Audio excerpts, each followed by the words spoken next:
Amoy Pasko na mga kapuso, lalo na't nagsimula ng dumagsa ang mga namimili ng samot-saring pamasko sa DV, sa Divisoria.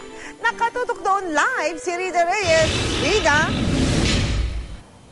Mel, bagamat may isang buwan pa bago sumapit ang Pasko, ilan sa ating mga kababayan ang nagsisimula ng magpunta rito sa Divisoria para nga mamili ng kanilang mga regalo para sa Pasko.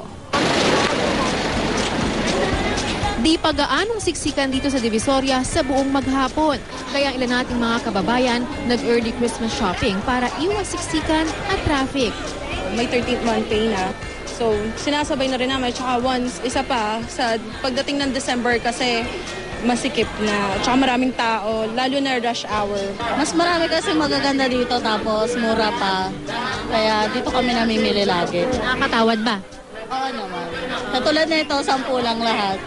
Kaya mas mura. Wala sa presyo, basta nasa puso mo, mas magandang ibigay sa kanya yung regalo. Kaya naman ang ilang tindahan dito, meron ng pre-Christmas sale offer. Ang mga laruan, mabibili sa halagang 20 hanggang 100 piso.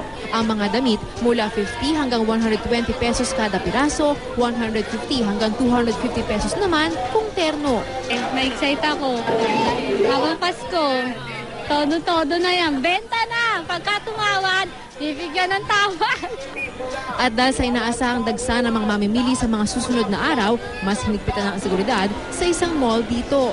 Maganda rin ang quality, chine-check din ng admin po natin yan, yung mga pinapasok na paninda ng ating mga tenants. Meron na po kaming 50 na security guard, tapos meron din po tayong mga CCTV na nakakalat po dito sa paligid po.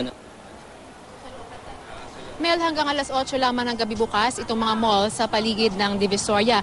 Pero ngayon, ito nakikita nyo yung siniset up, yan yung tinatawag na night tiangge. At yan naman ay magsisimulang magbukas ngayong alas 7 ng gabi. Tuloy-tuloy na yan hanggang mamayang madaling araw.